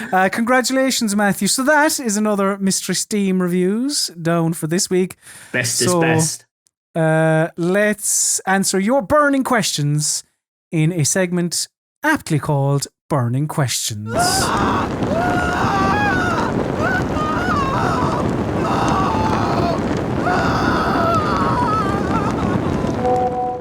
Yes, this is the part of the PC Gaming Weekspot where indeed we turn to you, lovely viewers, lovely listeners, and open the Weekspot mailbag and answer your burning questions. You can email us at any stage throughout the week, weekspot@rockpapersshotgun.com. And Matthew, let's get through this now. We have a really full burning questions docket, so let's try and get through as many of these as possible. So, starting off with Mog, who gave us 10 English pounds while the YouTube premiere of the last Weekspot was happening. Thank you very much, Mog. You are an absolute legend. Mog said, now that the UK is starting to open up again, what are your plans for the summer? I like the tweak to Mystery Steam reviews. Great work as always. Thank you very much, Mog. Any plans, Matthew? Probably get out and about a bit more and try and lose a bit of lockdown weight. I've eaten a lot of Deliveroos. Big time. Yeah, big time. So that's probably on the plan. I've got a wedding to go to. Very nice. One of my stepbrothers is getting married, which will be fun. That'll be jolly. But no holiday. We're not going to go too far afield. You've got to take it slow and steady. We're just going to enjoy Bath as it is. I mean, for the summer. Yeah, we've kind of similar plans, I suppose, in that, like, you know, just kind of hopefully all vaccinated and whatever else, you know, get out there and enjoy Brighton and just, yeah, pretty much. I mean, aside from that, I don't really have many plans. I would like to get home at some point because it is now a year and a half, I think, since I've seen my family. So it would be nice to get home. Are they vaccinated at home? Some of them are and some of them aren't. I don't really know what Ireland's vaccination thing is like compared to the UK's. It's got a bit better. It was an absolute shambles for quite a while. Right. But it has gotten better. So yeah, some family members are vaccinated. So nice. I don't know. Hopefully late summer I'll be able to get home. But yeah, nice. Thank you very much, Mog. Ben, lovely YouTube moderator Ben. Class act. Ben Robinson, I like to call him. He said, hi lads, just got to the Hades credits for the second time after picking it up again. It's such a great game. Are there any games you enjoy so much you've done multiple playthroughs? Keep up the great work. Ben in Walthamstow, birthplace of David Beckham and Jonathan Ross. I love that. If people writing in could give us more facts about their locality, please do. Birthplace of David Beckham and Jonathan Ross. Because last week we were told about the where Weetabix is made. So yeah, more of that, please. So yeah, great games that you've done multiple playthroughs of, Matthew. Any come to mind? I've replayed the Fable series in the last year. I've replayed them. I replay Mario Galaxy probably every couple of years. PC stuff that I replay. Replay Grim Fandango. That's a favourite. Something which I can't replay them if they're like hundreds and hundreds of hours. I've tried replaying like The Witcher 3 and which I did played for like 150 hours or something originally. And I get about 20 hours in, and that usually kind of ticks my box for wanting to be in that world for a bit. Yeah. So, what about you? It's something I don't really do all that often, I suppose, mainly because a lot of the time in this line of work, it's that game is done, fuck it in the bin, on to the next one, and you have to kind of constantly be playing whatever the new thing is. So there isn't loads of time to play old games. I mean, it's something I did loads as a child. Like I played Snake Eater, I couldn't tell you how many times. Obviously the Sonics as well. So yeah, Sonic and Metal Gear Solids I played, Jesus, so many times. Yeah, in adulthood, not as much. Just because, sadly, there's isn't an awful lot of time, really. But thank you very much for your question, Ben. Marcus got in touch. Marcus said, "Hi, Colm and Matthew. Love the show. I imagine as journos, you've had the opportunity to interview some games industry people through the years. So I'd like to ask, what's your favourite or most memorable interview? Thanks, Marcus." Now, I don't really... I mean, I haven't interviewed loads of people, but at the same time, I don't think I've interviewed any like big names as such. I mean, in games industry, anyone who's giving of their time and quite nice has been a pleasure to interview. I mean, I've interviewed a few kind of sports. Thank you for giving me a minute of your time, sir. I've interviewed a few kind of like sports personalities and journalists and sports stars and stuff, which would be, and I suppose then I was more, I don't know if like I wouldn't be starstruck or whatever from like a games. It's just kind of like, here's the job, talk to them for a bit. There are people who are like, yeah, there are definitely people I'd be super nervous to interview just because they're like, they're so important, or they're so important in games, or they've got such a mega games brain that it would be more like the pressure of not wanting to waste like a rare 20 minutes with them. Like I've never been able to interview Mia Moto, for example. So you would be, thank you, sir. Thank you so much for giving me some time. The nerves would be like, this is like a very rare opportunity to get something new from this really important person. Because what I don't like is when you get interviewed, people have an opportunity to interview someone important and then they basically blow it on stuff which they've already said before. Or like if you know them well enough, you know what they're going to say to the answers. Yeah. It's a chance to actually like discover Nintendo history when you interview people from Nintendo. Like that's quite exciting. It's quite rare. But that's an answer to the question because I haven't interviewed many people from Nintendo. I've done, not in person, I did a couple of email interviews with Shu Takumi, the creator of Ace Attorney, which are definitely like the best content-wise interviews I've done because he was just, he was writing the answers and he wrote thousands and thousands of words and he basically like blew open quite a lot of Ace Attorney, and a lot of that information is like now on the Ace Attorney Wikipedia as like, fact, like it's told some of the story, and I felt like wow, I did, I contributed something there with that. Recently, it's on the channel. I did an interview about Baldur's Gate 3 with was it the rules designer Nick? It's called Nick Pachenian. I split it in half. It's one of the things I did just before I left.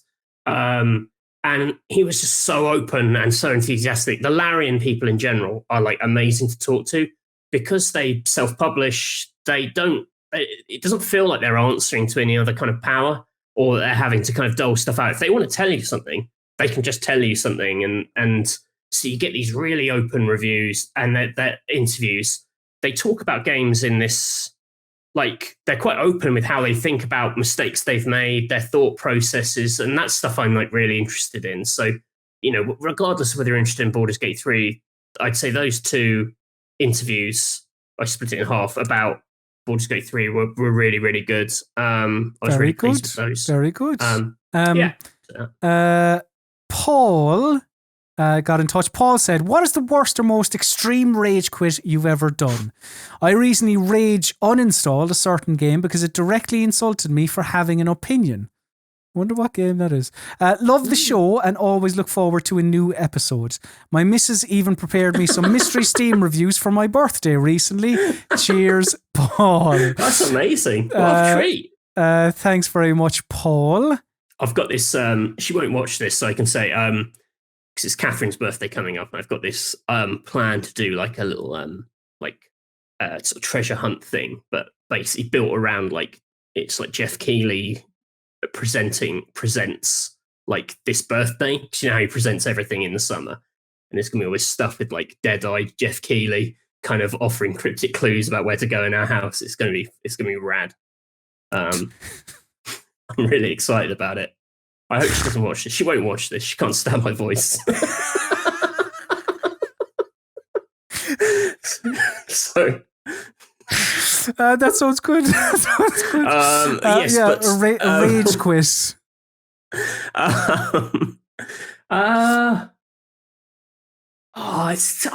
It's been a long time. I don't think I've ever properly rage quit. Oh, I have one. That came to my head. So it's not something I do now, obviously. And it's not even something I've done historically either. But one time, for some reason, I really got the hump while playing a game of Buzz. Do you remember Buzz? The PlayStation quiz thing with the buzzers. It was, I think, before we were going out on a night out, and it was like, oh, Buzz is there, stick that on for a little bit. Or no, was it when we came back? It must have been. I think I was well sauced. And my friend was like well behind. You know, Buzz is like bullshit. You can blue shell the end of it, where you go in last place and you win. And I was first through the whole thing, and then I finished in last place because the last round of Buzz is unfair. And I remember, I just left the house and I started walking down the road. I was that filled with rage, so I didn't shout. I was just like, I'm out of here, lads. And they had to come after me going, what are you doing? It's a game of Buzz. And I kind of snapped out of it, and I was like, yes, it is a game of Buzz.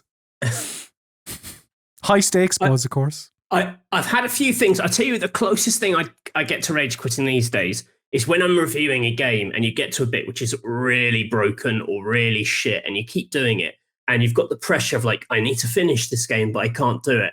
I have like a rage after a while. Like, there have been moments where I've said, if you do this to me like 5 more times, game, like I am taking 10 points off.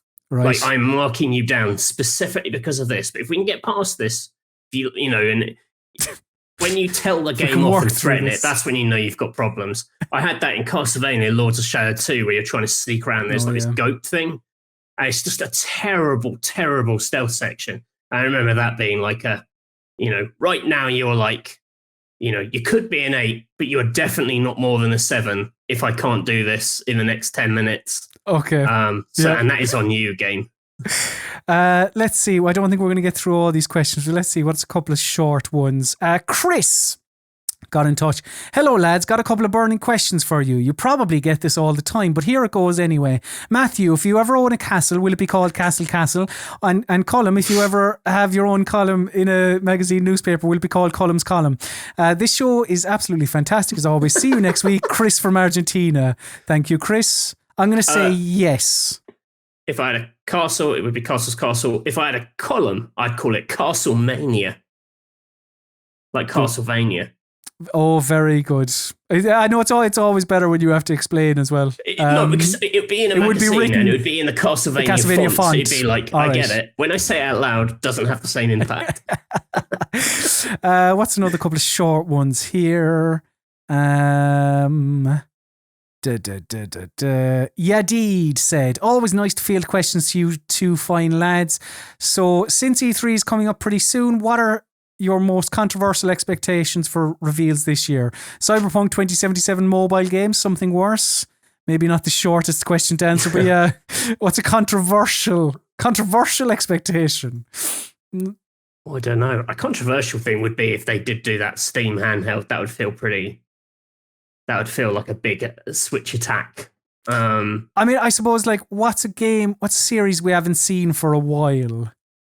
Like, I don't know, yeah, Splinter Cell coming back, but again, you see Sam Fisher pulling down the goggles and he's like, good to be back. And it's like Splinter Cell coming to fucking PlayStation Vita or something, and you're like, oh, that's great. Yeah. So like, yeah, a character... Splinter Cell free to play. A character coming back, but not in the way that you want them to, I suppose. I don't know. My controversial expectations is actually going to be a pretty safe year, and we're just going to see a lot of stuff that, you know, like there was that Horizon thing. They showed the new Horizon footage, and you look at it and you're like, yeah, okay. I mean, sure. It's more of that. So your controversial take is that it's going to be quite safe? It's going to be just more of that. And let me see, is there one other quick one we can do? What about, will you ever do another Bastard Run series? I see. I was trying to avoid that because that's a long answer. But yes, no. from Chazu. Is it? I thought it'd be no. I mean, the short answer is probably no. Not. The short answer is probably not. The longer answer, yeah, see, that's a long answer. The longer but slightly shortened down answer, because we've opened the can now, is that... sorry, I didn't mean to open Pandora's box. That's okay. Is that since the last Bastard Run, the only Bastard Run, my job has changed an awful lot. And it involves a lot of things, not just on YouTube.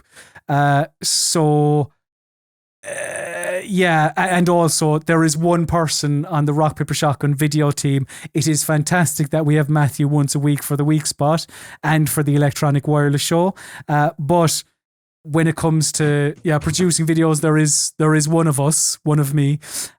So yeah, shorter answer is, will there be another Bastard Run? At time of recording, probably not. Yeah. But yeah, if we become somehow Weekspot really takes off and we become the biggest channel on YouTube, I mean, it's unlikely, but you never know. I mean, Mystery Steam Reviews is pretty good, I think. But you never know. Tell your friends. Yeah, do you know what? I mean, actually, then anything could happen. I mean, I never do this, but I have seen a few comments specifically on the video version, talking about, how do I get this to get more views or listens or whatever? Just tell people. It's as simple as that. Just tell people. Yeah, or we need more pictures of us with boggle eyes on the thumbnail and with a big question mark. And the video is called, I just gave £1 million to my postman. We should do that. We should do that. So that is your burning questions for this week. We got through the most of them. So thank you very much to everyone who wrote in. But if you have any burning questions, please do send them to us. Weekspot at rockpapershotgun.com. Yes, Matthew? We will get to some of the other ones as well, because there are some really good ones here. We will. It's just, they're just a bit meatier, so we'll try to get to them next week. But yes, that does indeed do it for this episode of the PC Gaming Weekspot. Thank you very much, dear listener, for listening, dear viewer for viewing. But of course, if you want to support us in other ways, there are other ways to support. You can follow us on social media. I am at Colm_Ahern. Matthew is at Mr. Basil_Pesto. Rock Paper Shotgun is at Rock Paper Shot. If you want to talk to some like-minded people, head over to Discord, discord.gg/Rock Paper Shotgun. Or if you want the video version, see our beautiful faces, head over to youtube.com/Rock Paper Shot. Or if you prefer the audio version, subscribe to the PC Gaming Weekspot podcast via all your podcatching apps, Spotify, Apple Podcasts, etc., etc. But Give for it a all, positive review on Apple as well. yes, indeed, 5 stars only, please. But yes, for all of your PC gaming needs, head to rockpapershotgun.com. Matthew, another weak spot down. We will see maybe by the time the people at home are listening or watching this, everything we spoke about will be redundant because Gabe Newell will have recorded himself blowing up the SteamPal factory where they were manufacturing the thing. We'll see. We'll see. But it is now time for my least favourite part of the show. This is the part of the show must bid the listener, the viewer, adieu. So say goodbye, Mr. Matthew Castle. Goodbye. And say goodbye, Colin Mahern, Sloan, go forward.